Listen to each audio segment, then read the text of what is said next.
Do you accept your existence on the planet with a certain peace of mind? Well, I accept my existence. I don't accept the situation that I find myself in on this planet now. I think that's a real struggle. The situation being? That I live in a culture which is permeated by dominance and oppression, and that's not only within my culture, but it's around the world.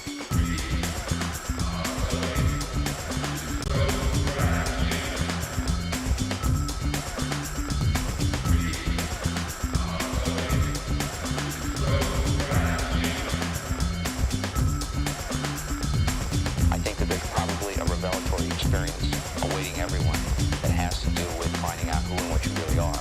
And I think when that occurs, if it occurs, you reach nirvana-heaven. And the degree to which you don't reach that place of realization, you're in eternal hell. Is this the person speaking who's abandoned his origins? What do you want from the rest of your life? Are you afraid of death?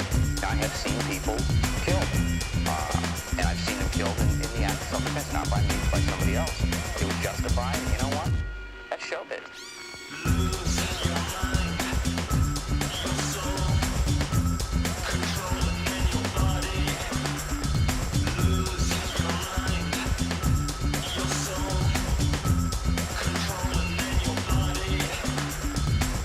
Do you have murder and rage in your soul? In astonishing quantity. Are you afraid of insanity? Of going insane?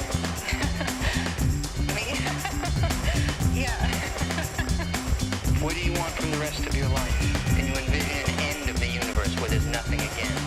Never, never. I think it will change. I don't think it will disappear entirely.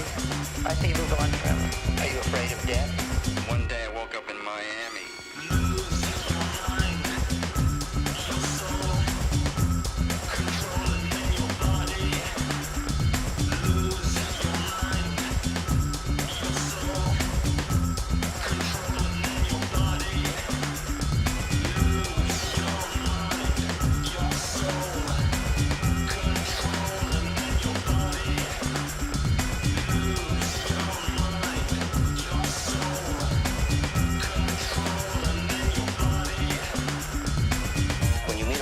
Says, well, would you like to make love?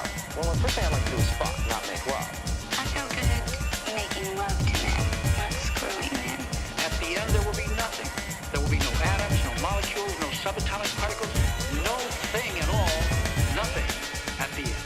Do you live on in some way after death? Well, I'd like to think so. Once you die, everything doesn't just go kaflooey. You know, I think that there is some order to consciousness. What do you want from the rest of your life?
Infringing on people's rights. They laugh at you, or they jump out of cars, they rob you. Somebody come and giggle at you. That's a violation of your civil rights. God, mate. That's what the world is full of. That's what it's based on. That's what this economy is based on. Are you telling me that you don't see the connection between government and laughing at people? Listen, somewhere they gotta hang them. I would take my belt off and I would whack. He begs coaxing, I slap him across the face. I think they should be with fish. And that way they could only prey on fish. Possibly fine. Jail. Exile. Mental institution. Correction, place should use a baseball bat on him. All right, thank you.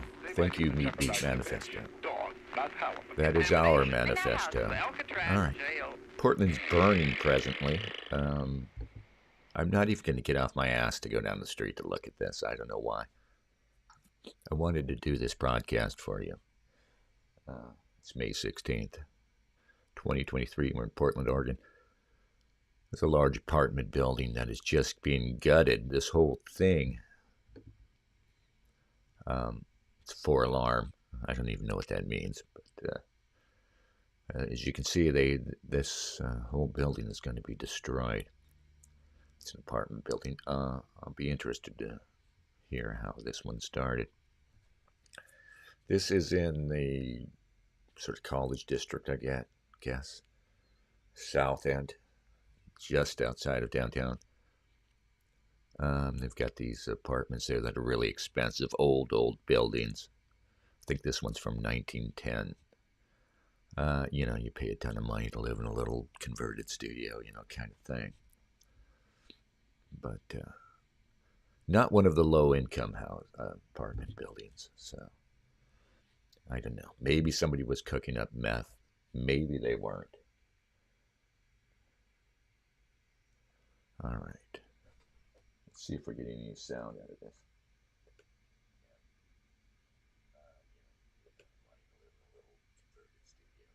It looks like it's actually working. I have to go in and reset all the settings on this every time I use this eCam. It's ridiculous.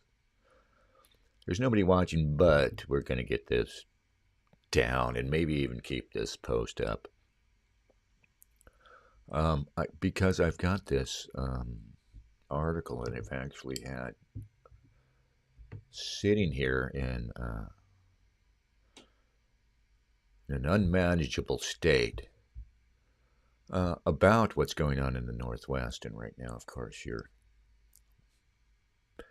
probably watching with interest the case of, was it Daniel Penny, the ex-Marine who choked out a lunatic on the subway and is now they're going to try and railroad him. This has been going on here for over a year.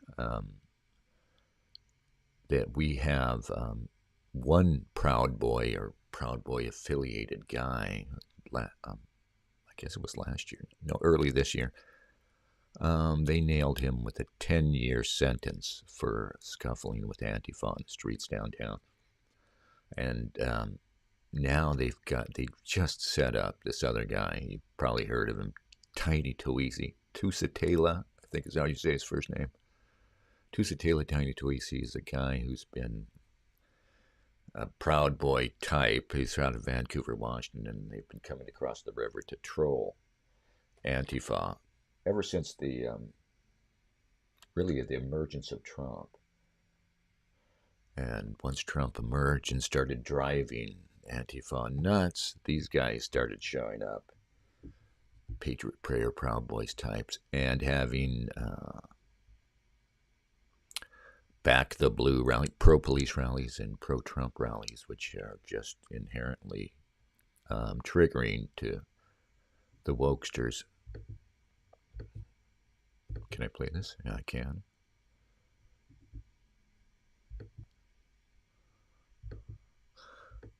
This is from 2016, and when things were still just starting to heat up. Whoa.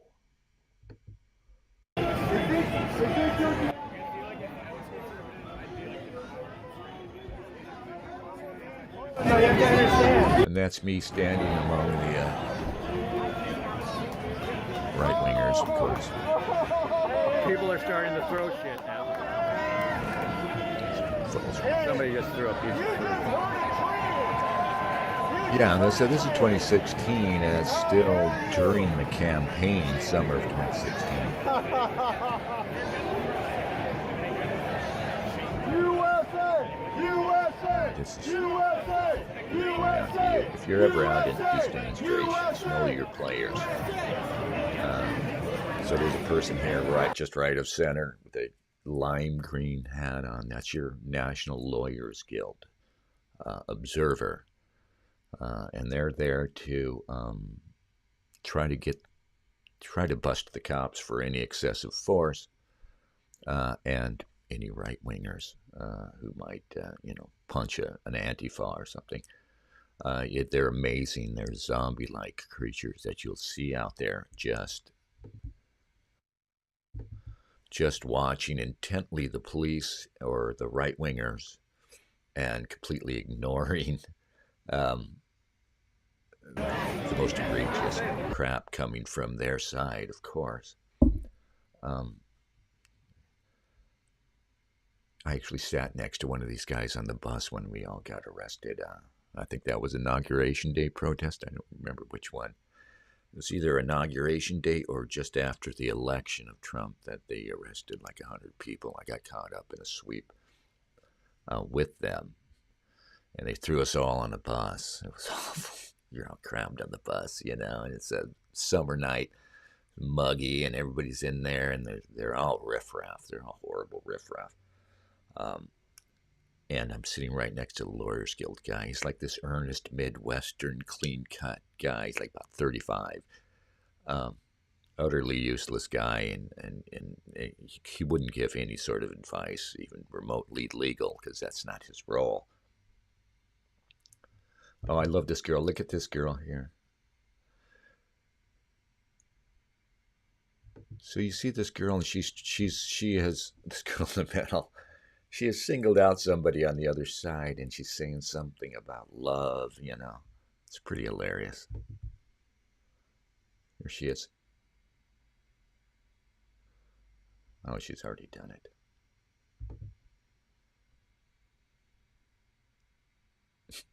He's holding up the love sign.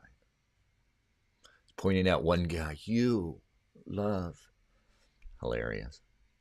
What I love about this snippet is too that I see one person I know in there. I recognize a couple of other figures, or sort of local regulars. Yeah. Anyway, that's where we were at in 2016. So this guy Tiny Tweezy,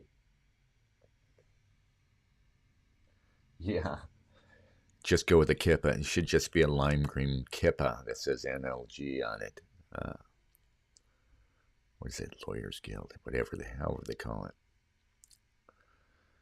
So anyway, this all, over the years, up until 2020, this just got worse and worse, and the right-wingers got more and more provocative. But the dynamic remained throughout, that the right-wingers would set up a demonstration deliberately provocative, like pro-Trump or pro-police, and Antifa would descend. And they would use violence, whatever they could. They would descend in greater numbers. They would surround them. And I've witnessed a few of these now. And what would tend to happen is when the right-wingers are all in the group and they can defend themselves and go on defense in a tight group, eventually they have to go home. And so when they leave, and they never really have a plan, it's just everybody drives. They're a bunch of suburbanites, they drive and they park somewhere and then they go. Then when it's time to go home, they all have to kind of split up. And Antifa will go and try and attack them in small groups when they're more vulnerable. And that was the case with Tiny Tweezy, and the other guy I want to talk about, his name is Alan Swinney. They nailed that guy with 10 years in prison for paintballing an Antifa, bear macing another one. I think I have the footage of it here. I was following them around that day, and pointing a revolver at Antifa. I was there for that day too. I didn't see the revolver incident. And both times it involved Antifa chasing these guys out of town. Tiny Tweezy's facing the same fate. Here's the news account. A leader of the Portland area far right is set to face an even harsher punishment after a judge on Friday found evidence allowing for a prison term that goes beyond state sentencing guidelines. It's funny, too. All these woke judges and prosecutors hate mandatory minimums. They hate long sentences, but they dust them off for the right-wingers and use them to great effect. That's how they got Swinney. That's how they're getting Tiny Toisi, by using mandatory minimum laws on assault that they themselves are trying to repeal because they put too many, the wrong people in jail, I guess.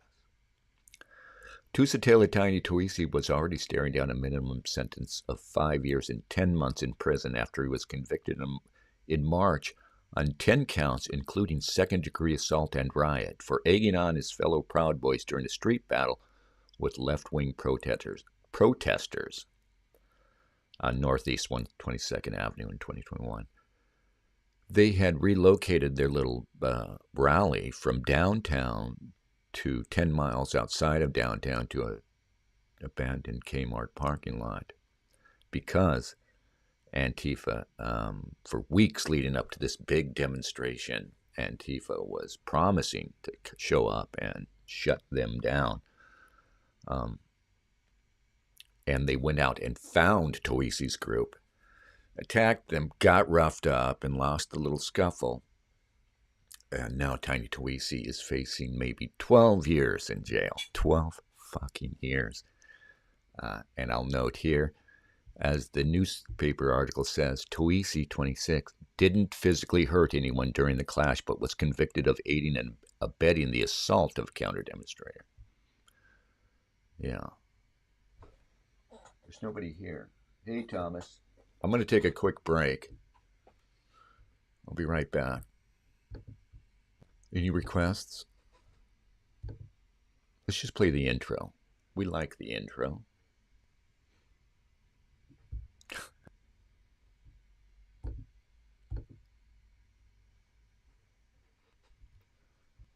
I'll be right back.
What the fuck?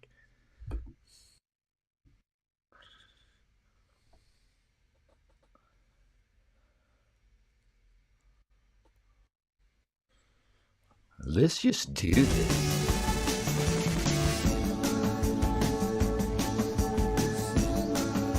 See them rise.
Look, he made it.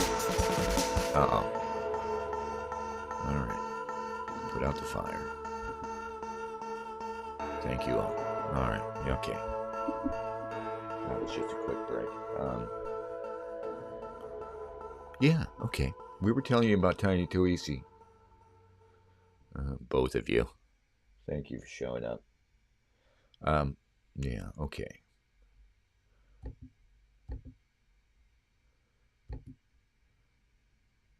This is the news account, and he hasn't been sentenced yet. What's happened is this judge, he opted for opted out of a jury trial. I guess they thought that was a better play because Alan Swinney had went in front of a jury, thought he had a good case. I would have thought he had a good case, but a Portland jury convicted him, and he ended up getting 10 years. So Tiny went with the judge to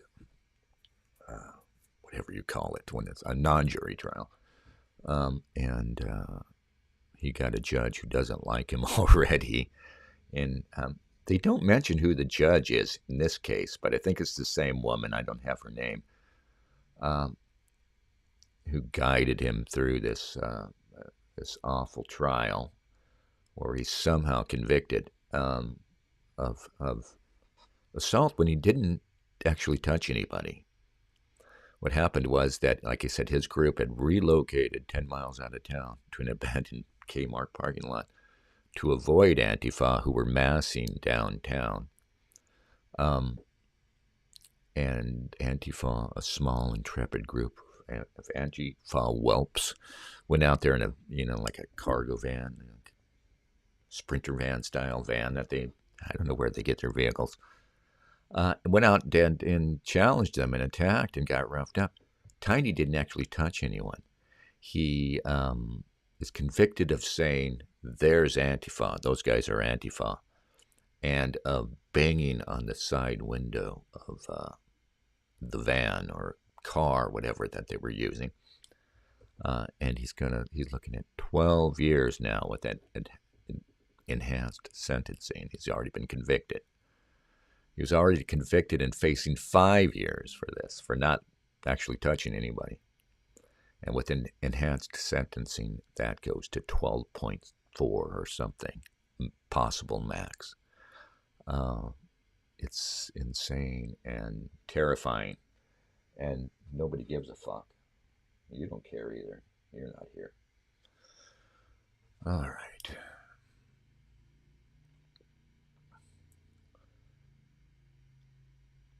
The maximum sentence depends on whether Tuisi's convictions are allowed to be served at the same time, concurrently versus consecutively.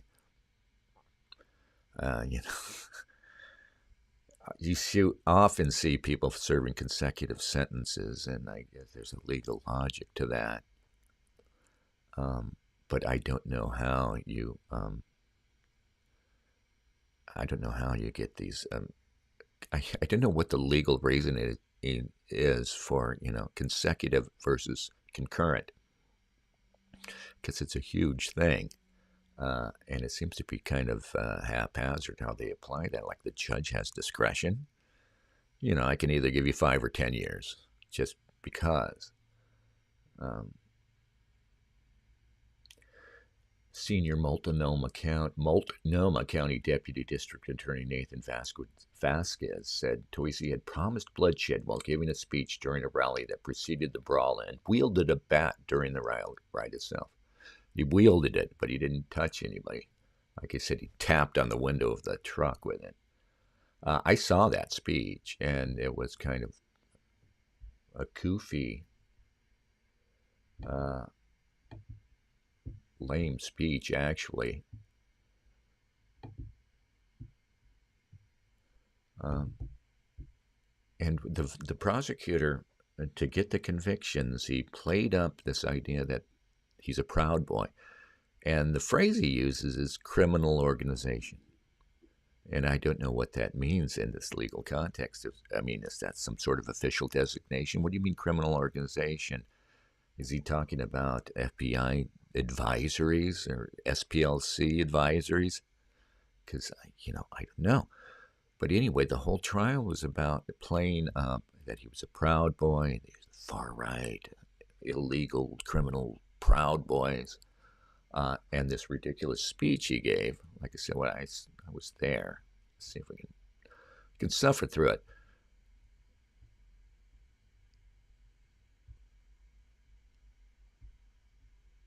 Where's Tiny? There's Tiny in the back of the truck during the assault. You can see he's covered with whatever sort of crap they were using for paintballs. And yeah, again, I don't understand how this guy can be prosecuted at all for this. Come on, where are you? See how I've got all this material, and I've been doing off and on playing with this for months, and now that they're about to probably sentence Tiny to this outrageous sentence,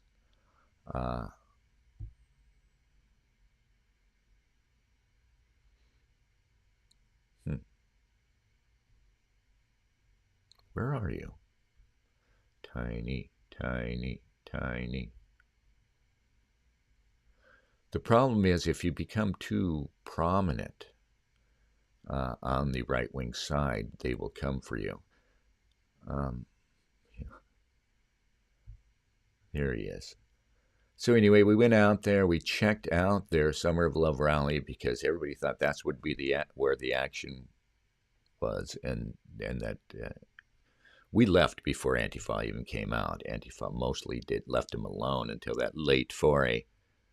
And so the Proud Boy guys are just sitting around drinking. Really unfortunately, poorly designed rally. And here's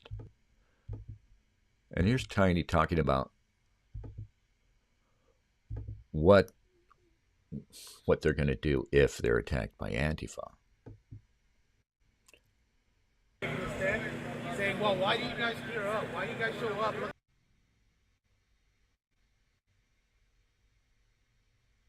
For a fight, helmets. The last time we show up without helmets, people went home with heads cracked, rocks thrown at them.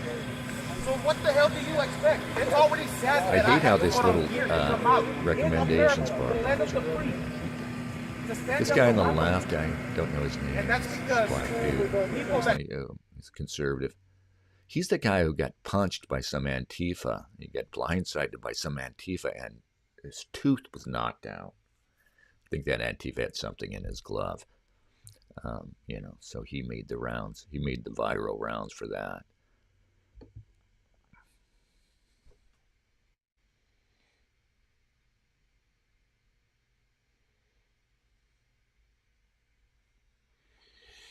Or just attack you. You know, I've said this multiple times, but it seems like these people can't get it in their head. If people learn how to disagree without disrespect, we can fix this damn thing. But you know, what we're looking to accomplish is to send a message to the elected officials in Portland that we're not going to stand down. You can come after us. That actually isn't true, right? They have made a couple of high-profile one gets arrested, and guess what? 10 more is going to come out. Because we're never going to give up.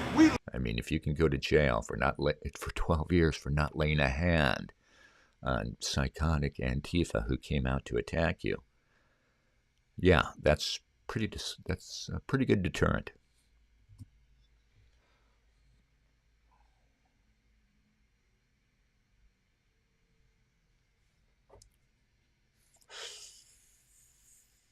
We love this country. We're passionate about defending it, and we're not going to back down from it. You can bring whatever number of anarchists and freaking fascists that you want to bring out to stand against us, but we're still going to come out. This guy, even if there's 2 of us, even if there's 3, me and my brothers are going to stand. Of course, he thinks he's right. This is not right. The Middle East. This is America. They're hammering him for it. Portland justice is brutal if it's focused on you, right? It's indifferent for the most part. If you're a street criminal, if you're dying on the streets of trank or fentanyl. It's not really concerned with you. It's concerned with you, though, if you speak up like this, if you stick your head out too much.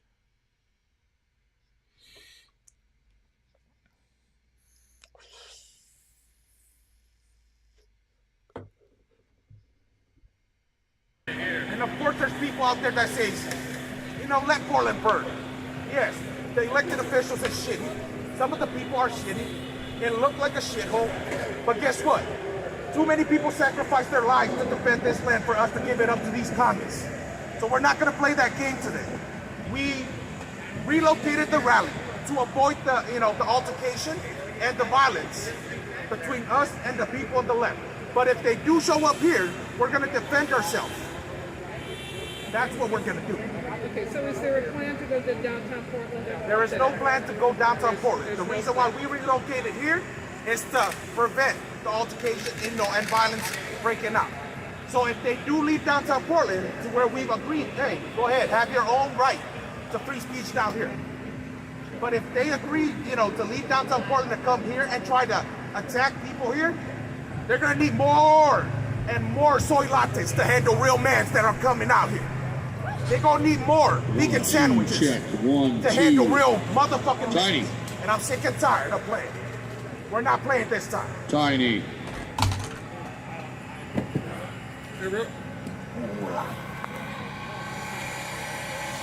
Mic check, mic check. Now we can hear you. Let's go a little bit louder. Testing 1 2, testing 1 2, mic check 1 2. So they're basing Test. conviction and Mic march check. on Hey, can you guys hear me? Can you guys hear me? Everybody in back there, can you hear me clearly? Said his association with Proud Boys as well in their arguments. And these damned arguments will work on the right Portland jury, as Alan Swinney can attest. But again, you don't know where to start. It's so freaking outrageous. I thought this was hilarious. The whole rally. I mean, and again, the thing about the Proud Boys is you can see their production value is way less sophisticated. Their organization and everything is way less sophisticated than Antifa, for what it's worth. Like, they've got the Statue of Liberty here, right? They've got a Statue of Liberty, and it's not even taller than Tiny. I thought that was hilarious. All I could think of was, Spinal Tap and Stonehenge, when they got the Stonehenge replicas for their stage, and they turned out to be like 3 feet tall instead of 30 feet or whatever.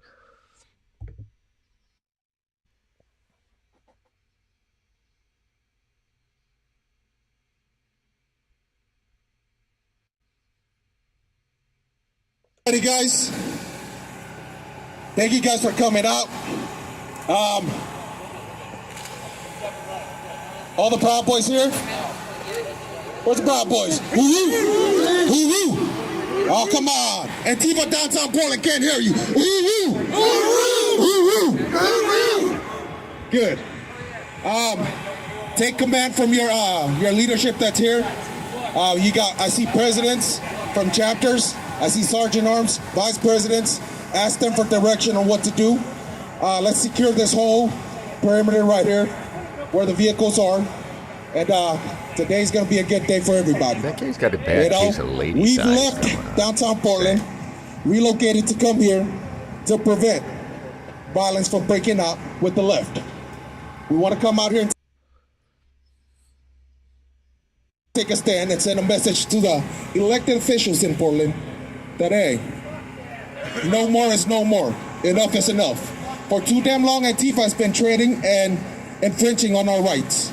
Up in this. And thinking that they can push their whole communism and socialism agenda in Portland. Well, guess what? I know it's Portland, but it's still America up in this bitch. Thank you guys that came in from out of states for this rally. Much love, brothers. We're going to play some music, have a good time. enjoy the rally. If they do show up, so we're going to defend this place. The big we're going to take a stand, speech, and we show no motherfucking mercy. Enough is enough. There's the Antifa was hanging around and harassing people.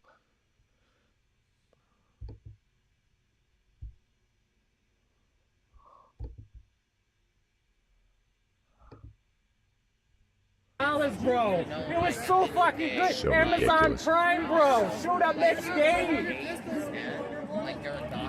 So those same Antifa that were hanging around the outside of this rally, doing that,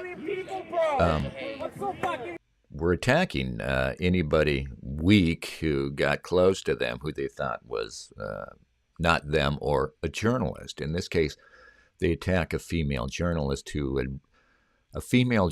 I forget her name. She was really on their side. Was really, she's kind of woke, but she was out there doing journalism, and some of the things she was reporting reflected badly on them. So they had, they had their sights on her, and here they are attacking a woman for doing journalism. This is from Racket News.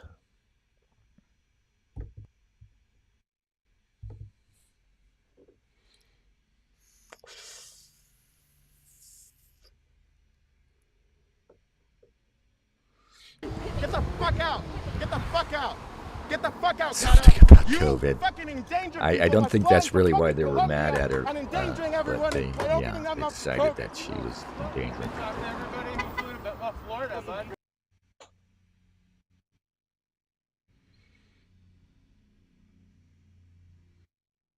Hold the camera steady, bro. Look at that.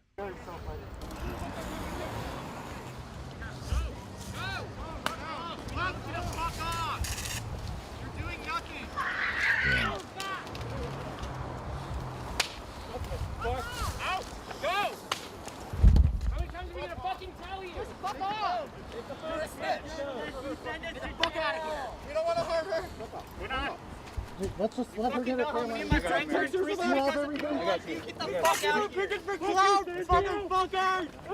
So they were spilling out into the street doing this crap. Like she got marked up.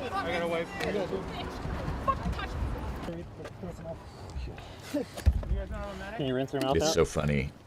Like my friend told me, it's on that broadcast I have up about. He was doing the same thing. Him and a friend were doing a little photojournalism, and they got assaulted by Antifa. And he took one of them down in a chokehold and ended up on the ground getting punched and kicked by them. And then when it all cleared out, Antifa medics run up to you and LARP as medics and say, "Oh, we're going to help you now." They're just like the cops. It's hilarious. They have their own little infrastructure they tried to build up, and they have medics, of course, running around with little medic bags. And they're like the cops in that, they might fuck you up, but then they're going to administer medical aid afterward, is the idea.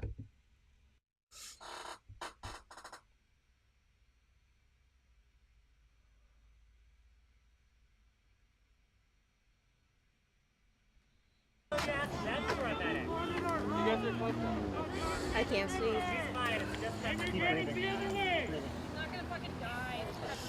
Stand in front of her. I'm just asking if you have flesh. We've all been out here this whole fucking time, so I know people. I don't know. I mean, that's more of an assault right there than anything Tiny did. I don't know how you're allowed to push a girl to the ground like that. Yeah, but that's what it is. So at the same time all that craziness was going on 10 miles outside of town, like I said, we hung around for a couple of hours, then we left and missed the action. We went downtown. Okay, let's go downtown and see what's happening there. And Antifa was everywhere, masked everywhere, very pensive air. And they had graffiti everywhere, like Here's down by the waterfront where, you know, they had their kill list. Joey G, Andy No, Audra P. Here's a poster instructing you how to take out a knee. Death to Nazis, naturally.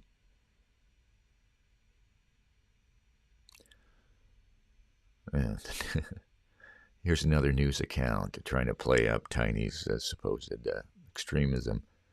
During a right-wing rally in Portland on August 22nd, 2021, that's when you saw Toisi stood on a truck bed in front of an American flag, imagine that, and spoke to a crowd using inflammatory language. He made derogatory comments about transgender people and referred to members of the Proud Boys who had been charged for their role in the January 6th insurrection as political prisoners, according to an affidavit. Toisi was among those leading the violence, according to the affidavit. He yelled that a person in a truck was, quote-unquote, antifa. And then you can be seen on video gesturing toward the vehicle with a baseball bat. Members of this group then broke windows, popped tires, and attacked the drivers, prosecutors said. Sorry. Toisi faced criminal charges for similar behavior in 2017 when he punched a counter-protester in the face, unprovoked. I'm not so sure that was unprovoked. Okay, he ended up on probation and all that shit. Keep in mind, Tiny's the guy who was shot in the foot. He was shot in the foot. And again, every time the dynamic is the same. Proud Boys say, we're going to have a rally. Pro-police, pro-Trump, whatever. Pro-America. That's all it takes. And they know, and it's deliberately trolling. It's deliberately provocative, but they just have their rally, and they come geared for fighting and everything. And this has worked against them. And this is what plays up in the media for the zombies out here in the mob, you know. But they're always on defense. They're always on defense. And all of these interactions involve Antifa coming out and trying to stop them. And it doesn't seem to matter to anybody. And what I was trying to point out in this piece here, which I may try and get up, there's a whole book here, really, which seems absolutely key. In the case of Swinney and in the case of Tiny, both times the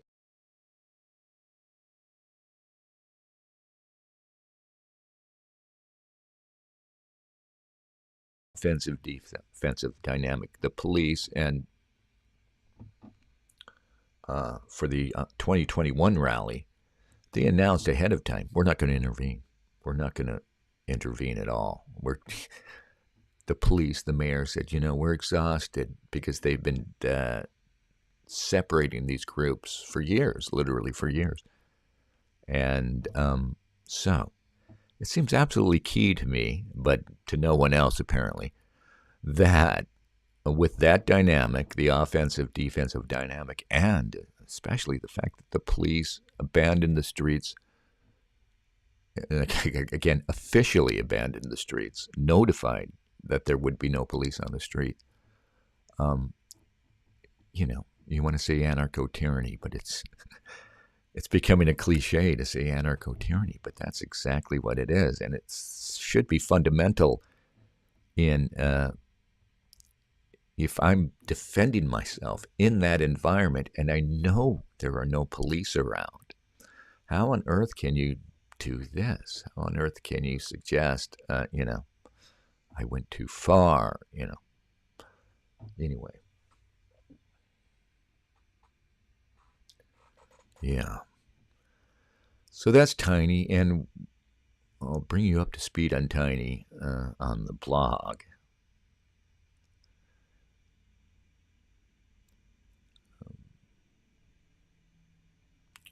Antifa had gotten the whole city so worked up and nervous about the clash that Ted Wheeler decided to host a little program called I Choose Love, which is pretty funny, trying to get everybody to stay home and not go out and attack the right-wingers. Obviously, it didn't work. What's funny about the I Choose Love event is the whole point of the event is trying to get Antifa to stay home. Just fucking stay home this time. But the whole event is about how awful the right-wingers are and how basically affirming their whole worldview and saying, yeah, they're terrible, they're awful, they're the worst, but don't go out and attack them.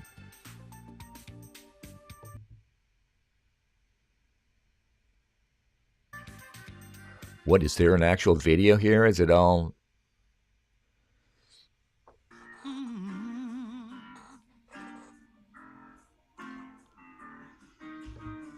Love covers, love heals, love is God. I think the one on the left is trans.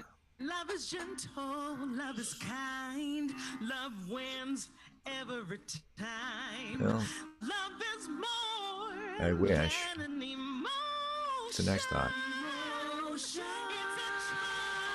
the only solution to change the world. Choose love. This has won me over. Feel good, it don't always look right, but I choose love. Yay, follow me as I follow Christ. Just remarkable. Thank you so much. This is our mayor. So today we're here with a simple message. We're here to choose love and to continue the work that we're doing together to overcome the immense challenges that we are experiencing in our city, so that we can best take care of our family, our friends, and the city of Portland that we love so much.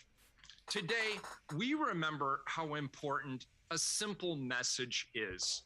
Choose love. As your mayor, I'll tell you that Portland embraces and celebrates love in so many different ways. For example, just recently, community members have volunteered by the thousands to donate resources, to stabilize our community, to connect people in need with food, with water, with COVID-19 tests and vaccines. Literally thousands of community members came together to help clean up litter and abate graffiti.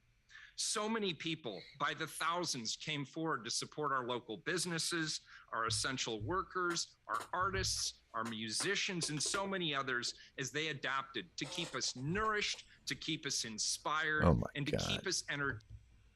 Resonate so deeply.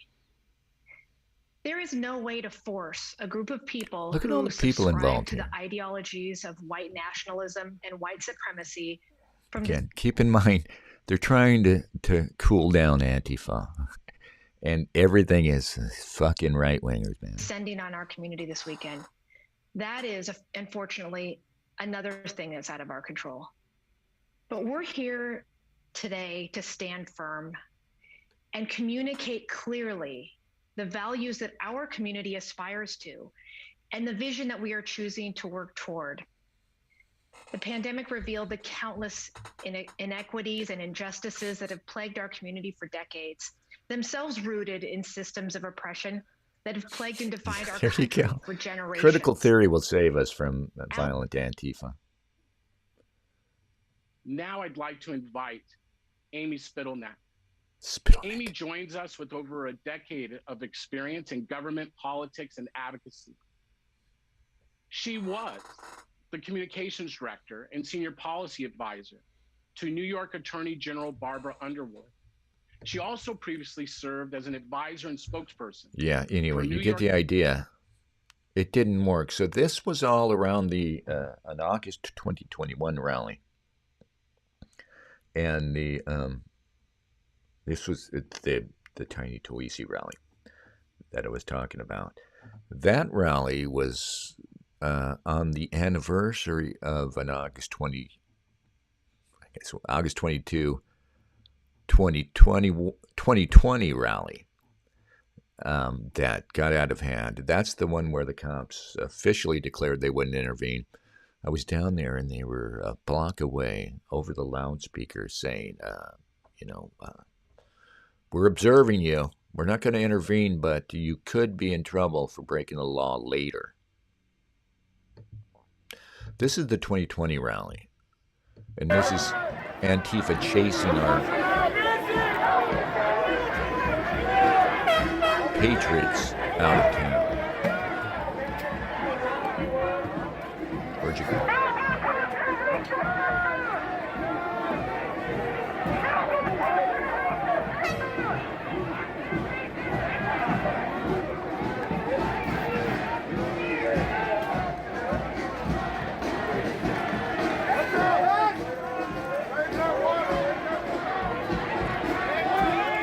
So this is the right-wingers are just trying to stop and go home now.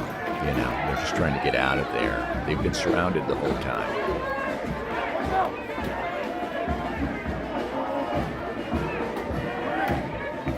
And it's always the same story. Again, Antifa will wait for them to, when they have to leave and they're vulnerable, then Antifa will chase behind them.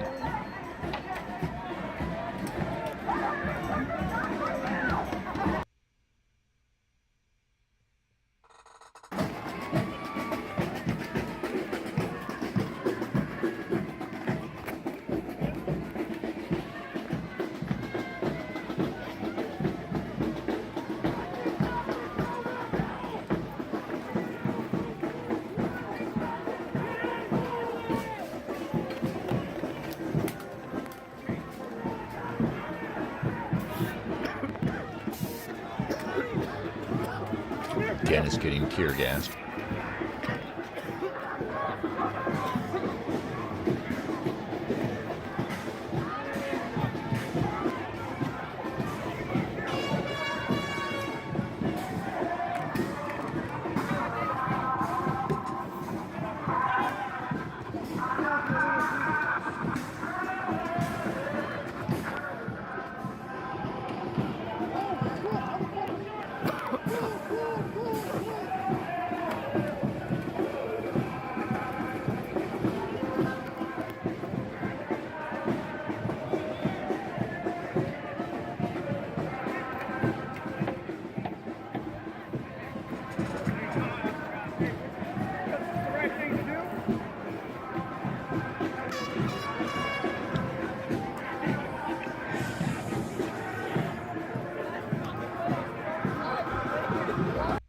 So this is funny. This is a federal building right next to the police station that they had to pass by.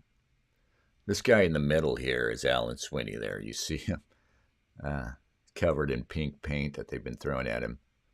He's the guy who would end up getting 10 years, in part for pointing a revolver at these people at this event. That's Alan.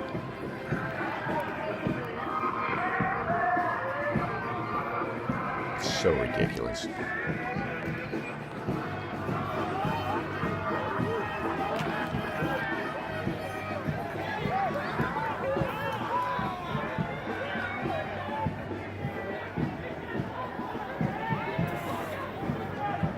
It's pretty good footage. I don't know why anybody didn't pick it up. They chase him all the way into a parking garage.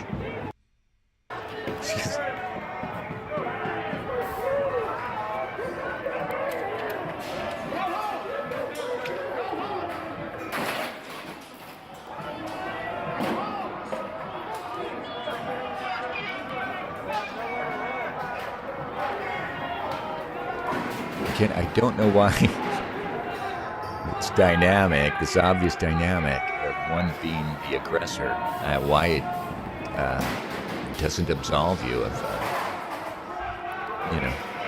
of defending yourself.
yeah, anyway.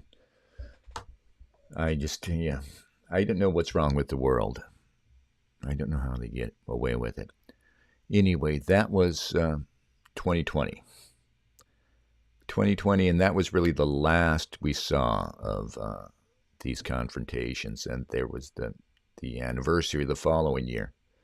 But this really put an end to it, because this is what they managed to hang Alan Swinney with a 10-year conviction for. Events on this day.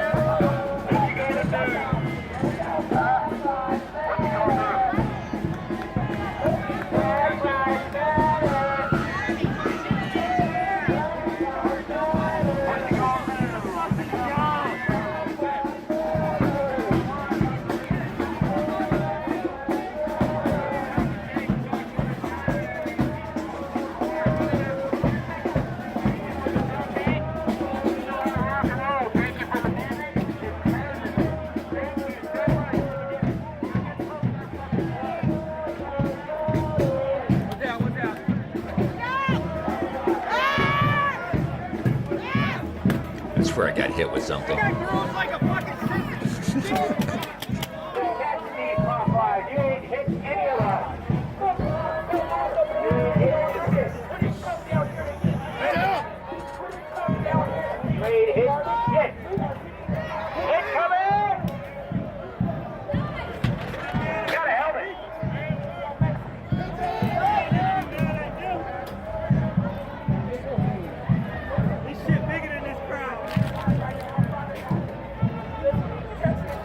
Oh, is this Dakota? No. Yeah, anyway.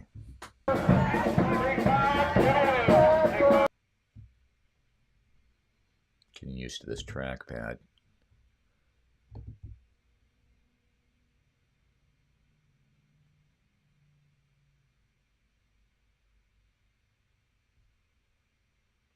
Swinney drew a 10-year prison sentence, and 2 more face 5 years each for actions that normally wouldn't merit serious assault charges. Prosecutors set a precedent, successfully arguing that a paintball gun is a dangerous weapon. Nobody's done that before. Even absent the particular context in which antifa aggressors confronted patriot demonstrators. The prosecutions are further undermined by the district attorney's previously publicly announced policy indulging violence in political demonstrations. The combination of the city abandoning the streets and Antifa's role as aggressor seems all the more pertinent. How does the state justify suspending the maintenance of law and order only to come back later and prosecute select acts that took place in the ensuing chaos? Actions taken by those who were sought out by their quote-unquote victims. A Proud Boy was murdered by blocks away from the unchecked clash a week later. A week after that crazy scene I just showed you is when the Patriots had a car caravan where they drove through the city with flags on their cars, basically. And the whole city turned out to jeer.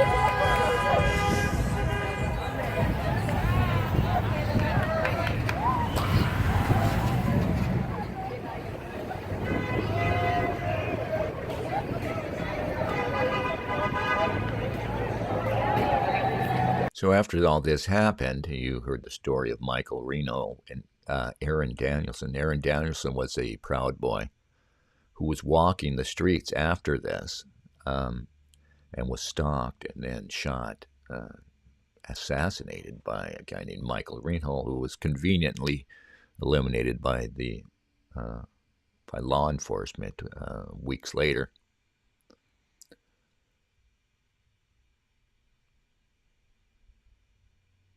Yeah. Anyway, I've got way too much material here. I don't know what to do with it. I need the time to process this.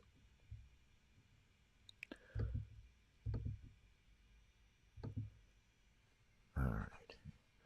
And this is from a week earlier. You'll see wheels. The big bearded guy is Alan Swinney, and one of the charges that got him 5 years was... learn how to value human life. It's so funny, the shit they say. Was bear macing people on this day, in this situation, and I don't know if I got it here. I got a little bear maced myself in this encounter. But yeah, again, this would seem to be absolutely crazy to get an assault charge, a 5-year assault charge for bear macing somebody in this situation. God, this girl, look at this girl. Jesus Christ, girl. You don't want to show your midriff. There it is. And it might have been that one right there. I caught a little of this. There's Dennis bailing out.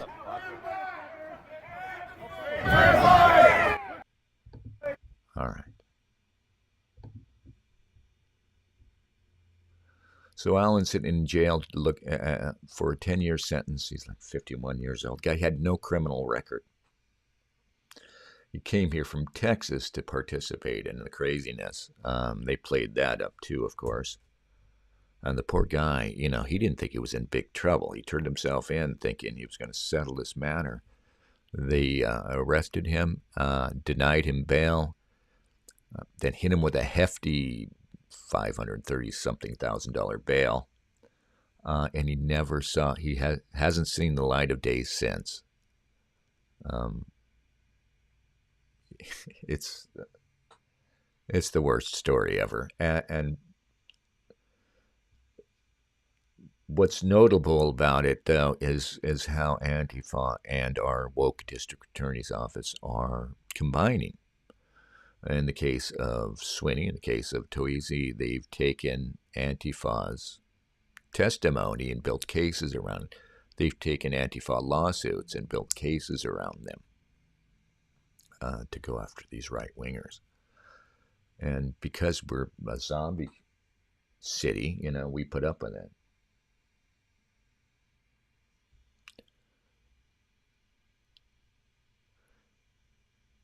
Prosecutors got a Portland jury to convict on 2 separate level 2 assault charges, and Swinney drew 10 years for paintballing and bear spraying anarchists that were chasing his group out of town.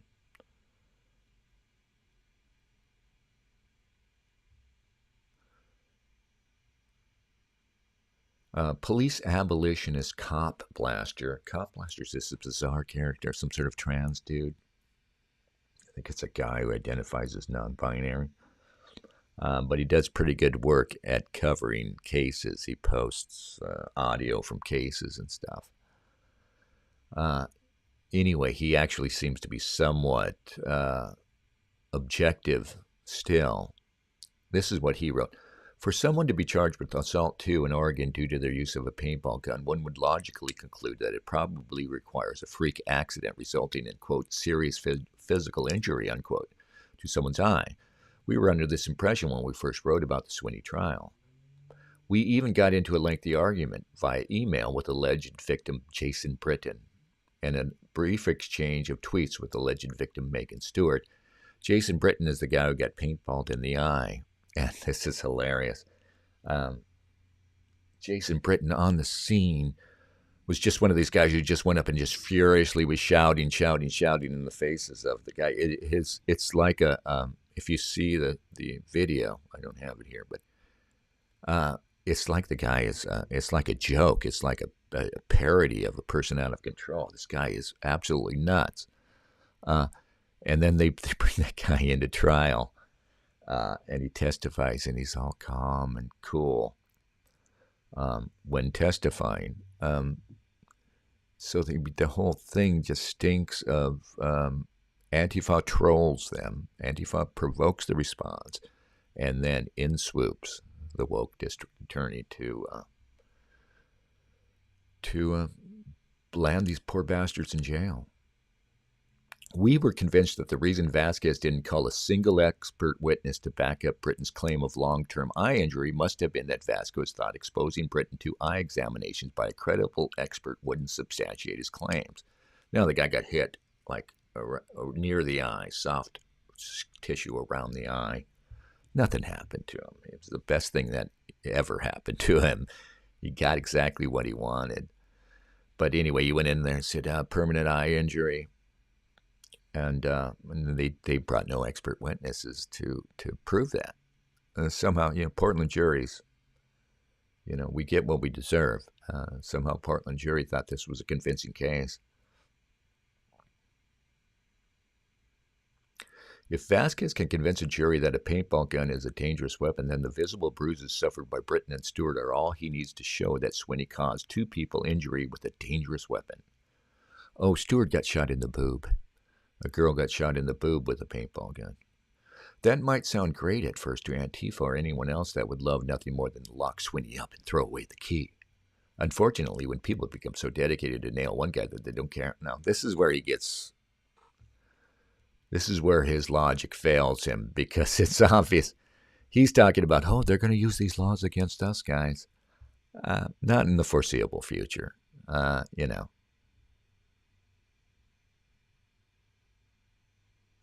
Other cases involving paintballs in Oregon in recent years suggest that Vasquez's fellow prosecutors, including some in his own office, lack his ambition or just don't think paintballs are dangerous weapons. Earlier this year, a man was charged with assault 4 for shooting someone with a paintball in downtown Portland. 3 years ago, a teenager was charged with 25 counts, including several counts of physical harassment, but no assault charges for going on a shooting spree with a paintball gun in Bend. Had someone been convicted of assault 2 just for inflicting bruises with a paintball gun before those incidents, then the defendants would have likely been charged with assault 2, and both of them would have faced a mandatory minimum of 5 years in prison upon conviction. Needless to say, there will be no reverence for the patriots' freedom of speech, which was under assault by their Antifa victims. Schmidt is throwing the Clinton-era book at the patriots, liberally applying level 2 assault charges, triggering the mandatory minimums required by Oregon's Clinton-era Measure 11, an option the DA wouldn't have if his testimony in favor of overturning the law less than a year ago had succeeded. As a proponent of restorative justice, Schmidt is actively avoiding level 2 charges in the criminal cases for which it's intended, and working for the repeal of mandatory minimums as part of an overall progressive priority of reducing the incarcerated black population. You can see why I need an editor for this. Like other progressive prosecutors around the country on board, he's created a justice integrity unit and hired an outside criminal defense attorney dedicated to reducing or expunging sentences received under Measure 11.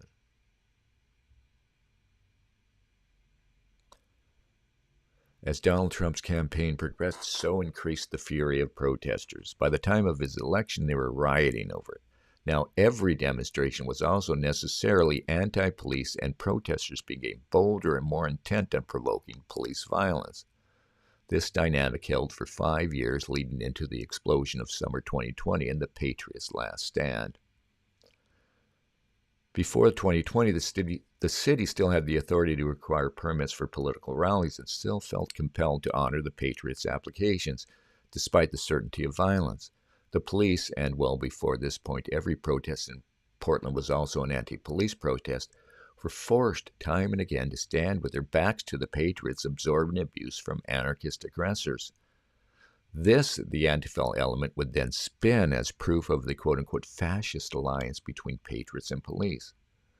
But keep in mind, the police, when they're putting up a line between the two groups, one the aggressor, one the defender, they can't turn their backs to Antifa. They turn their backs to Antifa, they'll get pelted with garbage at least. There's no problem turning your backs to the right-wingers because they're not on the attack.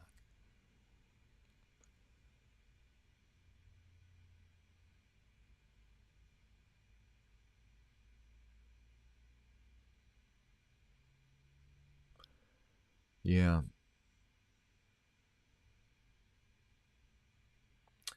Anyway, is there anybody here? Is this thing on?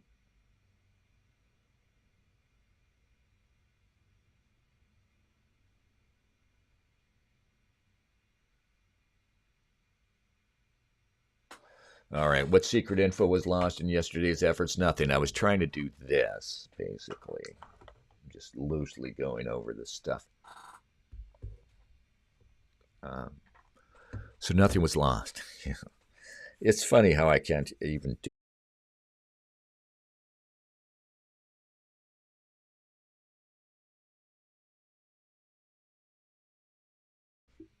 And I've got 2 trackpads to deal with, so that always confuses me.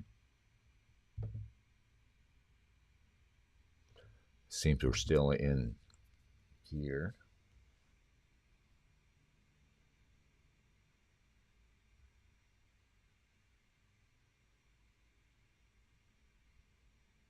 Hi, Glib. Land of Scholars and Merchants. Art, Glib, Tom Anderson, Oswald. Oh, all are welcome. Anyway, we don't have anything more for you. What else do we have?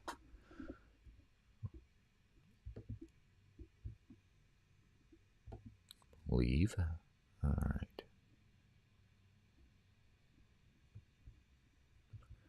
This is sad. Don't look. Don't look at the stats. All right. Well, the Portland Police Bureau is getting trained in pronouns and queer theory. And they don't like it. And the media and the law firm that is overseeing their compliance with a federal consent decree is outraged that the anonymous comments they allow on their training, they were all overwhelmingly negative. Actually, that's what they said, but I went through them and they're not that bad from their perspective. But of course, they're seeing white supremacy in there with people complaining about pronouns. And,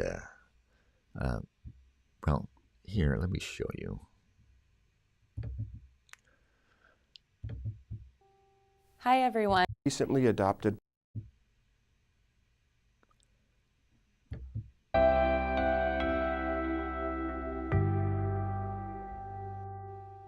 PPB recently adopted policy 640.38, interacting with members of the LGBTQIA.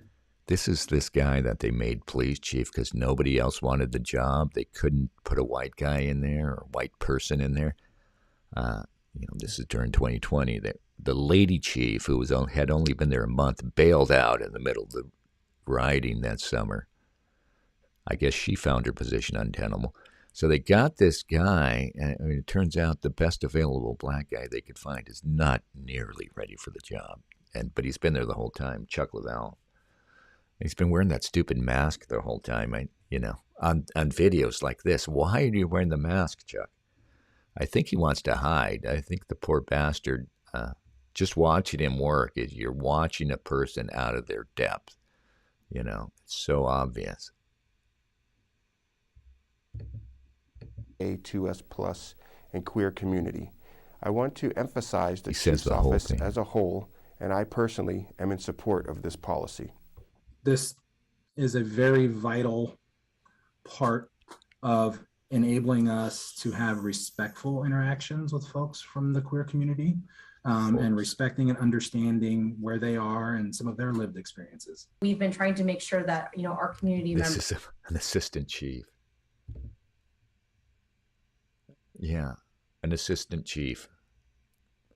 I think Jamie might have actually been the chief who stepped down. Maybe she didn't leave the police. I think Jamie Resch was the chief who stepped down. She was briefly chief. Maybe it was another one. Members feel valued and appreciated and heard. And one of the ways that we can do this is to put into policy certain things that the community can expect from the Portland Police Bureau. So I think when we're able to literally put it down in writing and explain to people that we're listening to you, we hear what you're saying, we value the experiences that you've had in the past, both positive and negative, And as a bureau, we're trying to learn from those and to make sure that we don't repeat them. You know, day to day, we have policies that govern professional conduct and courtesy, but I think it's really about sending the message that we're incorporating this into the culture at the Police Bureau. We do not have the relationship with the LGBTQ community that we really should. And this policy is... What's funny is that cops actually know about this stuff a lot more than the average person, you know. I mean, because cops, especially if you've been out there on the streets a long time, you've been dealing with transsexuals, when we used to call, since we used to use that word. You know, you probably have a better idea of the reality than the critical theorists who are trying to train you here. One of the ways that we can demonstrate our commitment to improving... This guy's funny. Over the next months, we will be releasing a series of training videos to explain and support this policy. We'll be providing an overview of the policy's vocabulary and showing you scenarios that demonstrate how these concepts are being operationalized. There's probably a lot of people within the Bureau that don't have the comfort level dealing with the queer community. I don't have a comfort level with the queer. I think they should. The training is going to help give them... With compassion, humility. Where we can, in the best way we can, to have... For what it's worth, the law firm overseeing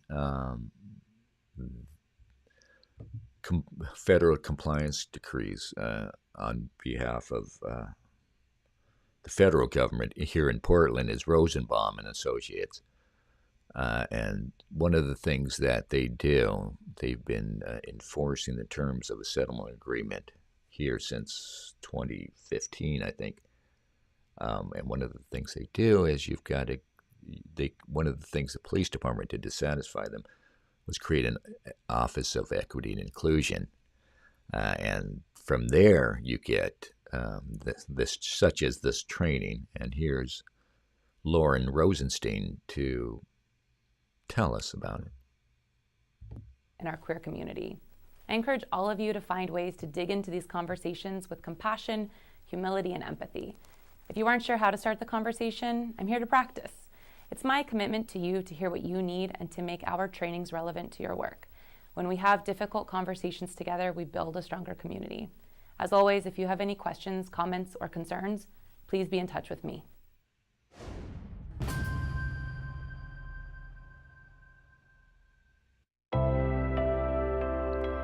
Dun, dun, dun. Always the rising. Boom, boom. Hi everyone, I'm Lauren Rosenstein, the Equity Training Specialist at the Portland Police Bureau. I use the pronouns she, her, and hers. I'm a cisgender woman, which means my gender identity conforms with my sex assigned at birth and the gender norms of the dominant culture here in the U.S. Here in the U.S., not We are teaching everywhere. This material to provide definitions for vocabulary used in Policy 640.38, interacting with members of the LGBTQIA2S+. It's an official directive. /queer community. We will be describing the terms LGBTQIA2S+, queer, gender identity, and transgender as defined in the policy to provide all members with a consistent language. Rather than simply reading you definitions, we asked individuals in the queer community to explain what some of these terms mean to them and why using them properly is an important aspect in gaining community trust and respect. My name is, and my pronouns are he, him, and I identify as gay or even queer. My name is, I am also queer. I identify as a lesbian. I'm polyamorous, and I go by she, her. Shit, we don't My need name to is, know. and Polyamorous. I am a trans woman. I go by pronouns of This she, one's her, and hers. interesting. LGBTQIA2S+ is an acronym for lesbian, gay, bisexual, transgender, queer and/or questioning, intersex, asexual, two-spirit, and the countless affirmative And ways in more. which people choose to self. And I needed somebody else to point this out for me recently, the plus. The plus is really for who's to come, you know. I thought it was just like, okay, we're just going to put miscellaneous to try and cover everybody that might pop up. But it sounded like the plus is like inviting new identities, you know. Forge your own. Come on in, join the acronym. self-identify.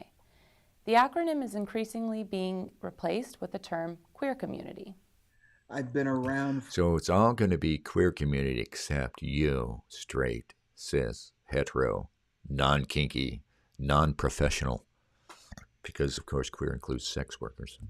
For probably the early part of the construction of the acronym, when it was just, LGBTQ, and it has evolved and grown to honor that representation. We are a palette of multifaceted and multicultural individuals. Queer is defined in the policy as a word to encompass members on the LGBTQIA2S+ spectrum and sexual minorities such as people who engage in kink, polyamory, and sex work. By the 2000s, queer was not a negative term. Yeah, so one of the reasons the police were angry is that this picture kept popping up with the Black Lives Matter sign in the background, as if the trainers wanted to just nettle them with that. It had been taken back, and I think as of today, I happily and comfortably and proudly identify as queer. So to me, it's a very positive thing. But I do still take the context of the history into, it is definitely a word that our community, my community, has taken back, so that it can't be used against us, but rather it can be used for pride. It's an old word that is being regained, reclaimed. I'm used to hearing it from younger folk, but if someone were to ask if I was queer, I would definitely say yes.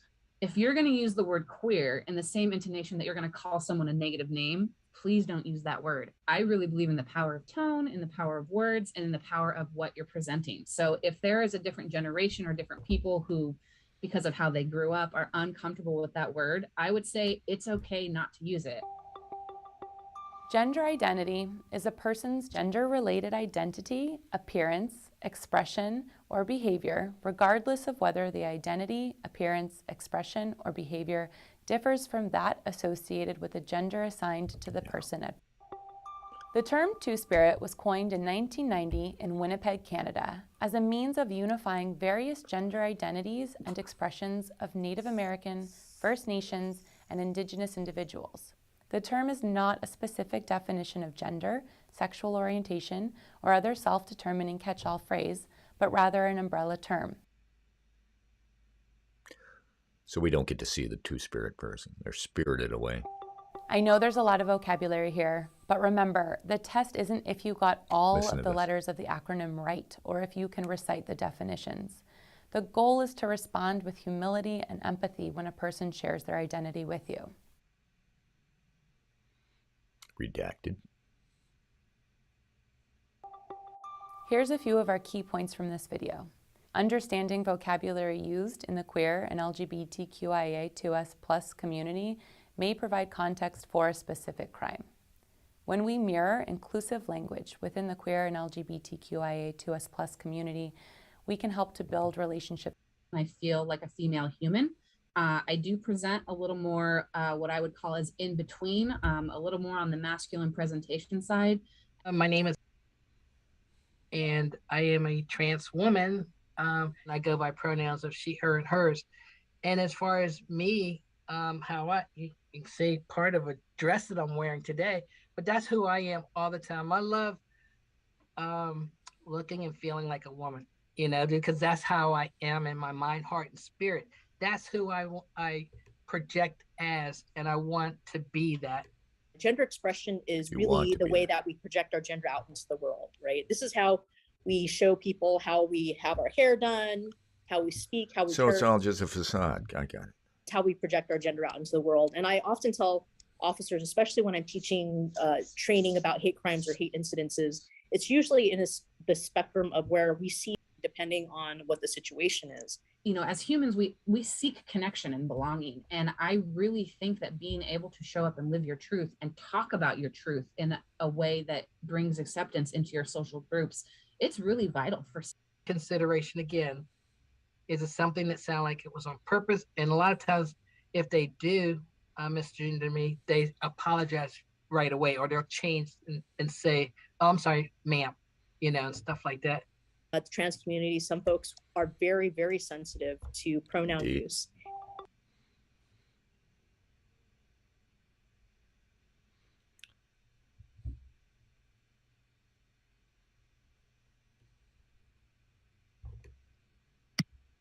Hey, Joe is looking to have this answered by Friday. She told me she needs it by Thursday. Joe uses the pronouns he, him, or his.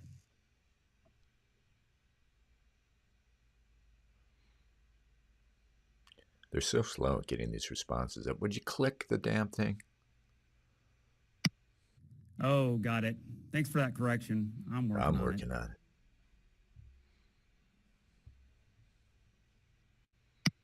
I don't get why pronouns are such a big deal. I just call it like I see it. Imagine a cop doing that. It's kind of funny to me that they're teaching cops how to unsee reality. Oh, I'm so sorry. I feel awful. I've had such a hard time remembering that.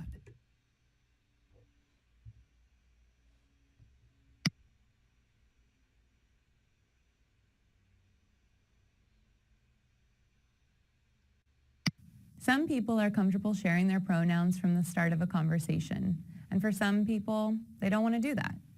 We aren't telling you to ask everyone for their pronouns. Best practice is to say, how would you like to be addressed? This question allows people to identify themselves using a name, formal address, honorary title, pronouns, or something else.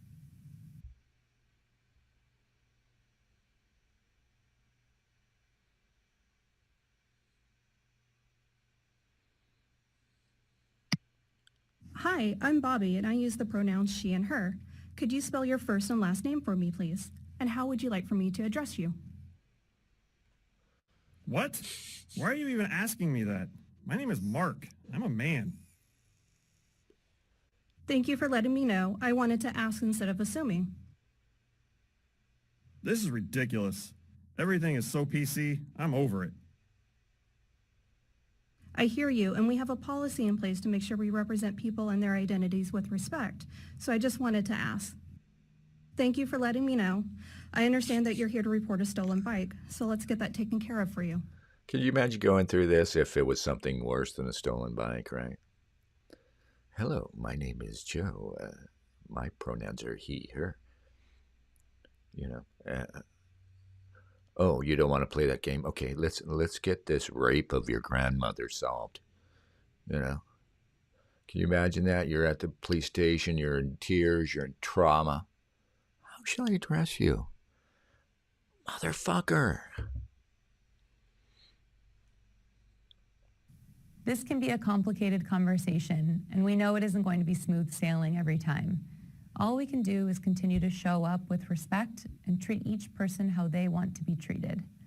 Please be in touch if you want to talk about other possible scenarios.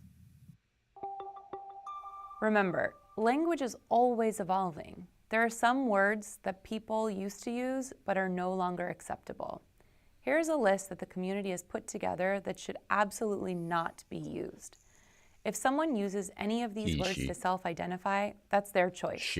But it's never for us to begin with this vocabulary. The queer community in Portland is diverse.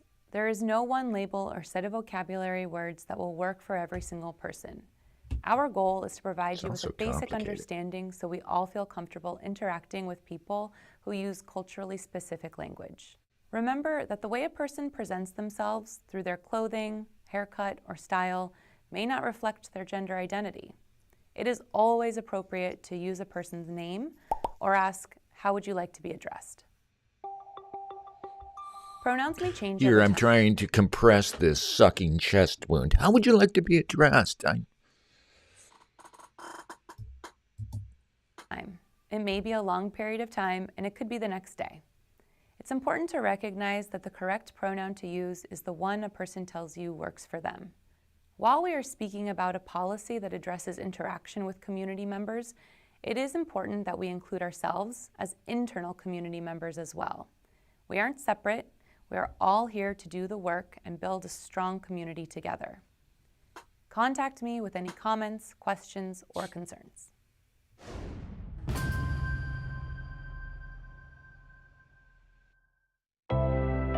It's a whole series.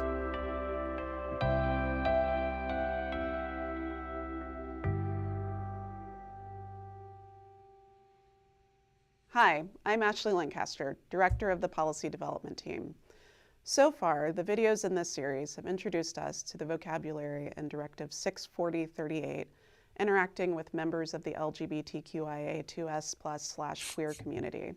Scenario, you are a patrol officer and need to conduct a search of a person who identifies as a woman. This is good. You identify as a man. The officer with you is also a man. The woman does not want to be searched by a man and is requesting a female officer. She is clearly upset, nervous, and does not want to be touched by a man. I don't want you or any other man to touch me. I want an officer who is a woman. I know I'm Get your allowed hands off my girl dick. to request that. I hear you. I'll ask if there's anyone who can come and help us out. Sounds unenthusiastic. 1085. Are there any female officers available to assist with the search? We don't have any available right now. A very curt woman comes on. We don't have any available right now. Can you imagine that? The call goes out. Yeah. Who wants to come down and search this woman for us? Girls?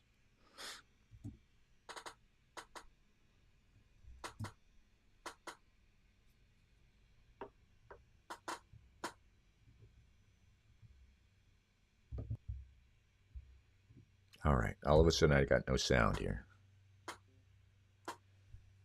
Oh, I there know you that are. not every time you interact with a Anyway, person will you be go as through the smooth and policy, simple and the as they seem. policy is a woman can request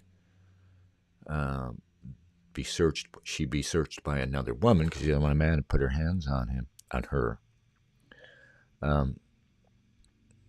But a cop can't search a woman if they don't have no females available. But this brings up all kinds of questions. So the transgender person in that video, it's a guy in a dress, is saying, none of you men are going to put your hands on me. I want a female. What if a female is on scene? Does she have to do it at his request? I don't know. I don't know what the law is. And there's all kinds of crazy scenarios that arise because you realize, okay, so eventually, probably already have one or two transgender cops. So if there's a male cop identifying as a female, say, I don't know if we have any of those, and he's on the scene, does he qualify? So an actual biological woman who has a real problem with a man putting his hands on her privates, she can't object to the trans man, a trans woman doing the search, Or what if you're the man identifies as a woman, you're forcing the woman to do the search on you, right? And you got probably a little fetish about this stuff if you're, you probably like the idea. I think, that the trans suspect might like the idea of being patted down by a woman, Let's go, officer, and be thorough. No, that's not a weapon in my pants. That's my vagina.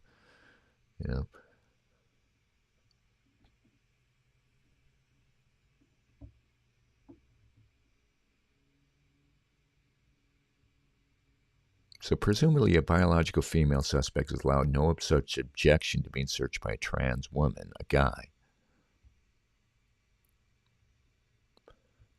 Yeah. Anyway, that's that. That's boring. This is all boring. We know this is boring. See what you guys have to say about it.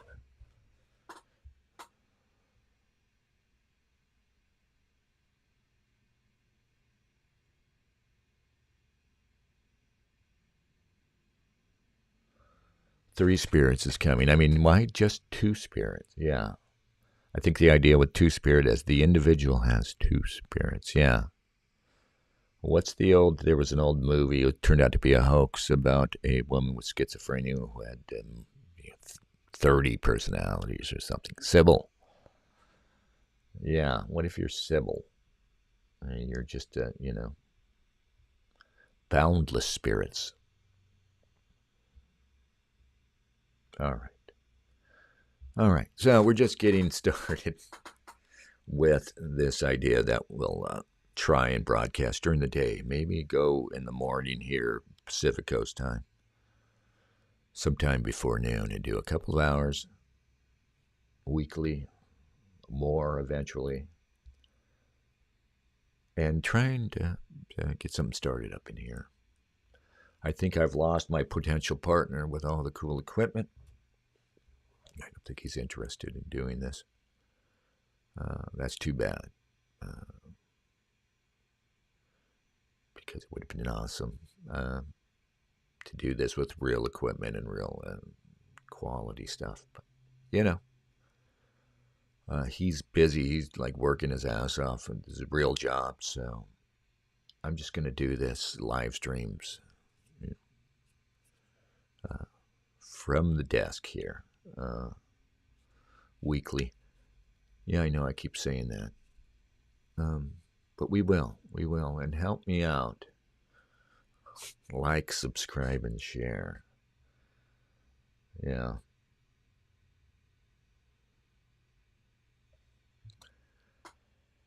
Oh, if there's anything else anybody wants to bring up in the comments before we go, do it now. Otherwise, we are going to roll on out of here. Let's scrabble the squadron.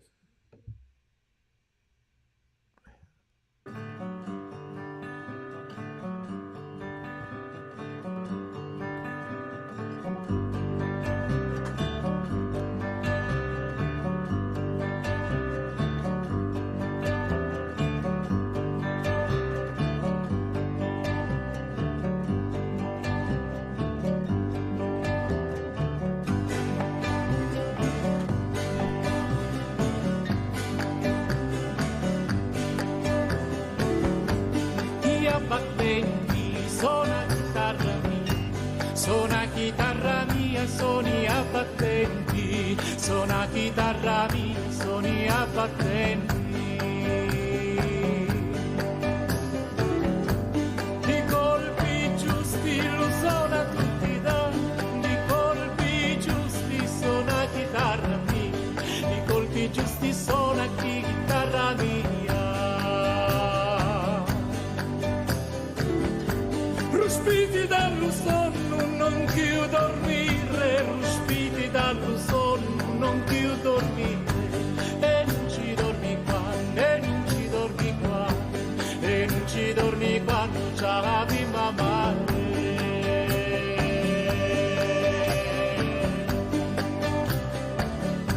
C'ha bimba mari e non ci dormi quando c'ha bimba mari, un letto di viole, un letto di viole, ci tu facini. Ci lo facini, un letto di viole, un letto di viole, ci lo facini. Materazzi, cuscini di seta, e i lenzoli sogni arcamati.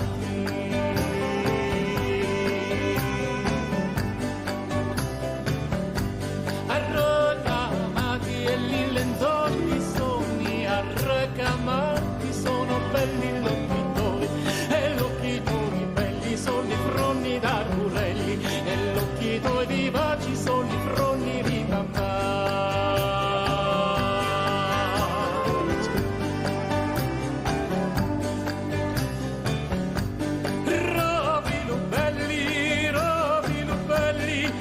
Rovilo belli, canta vita parla.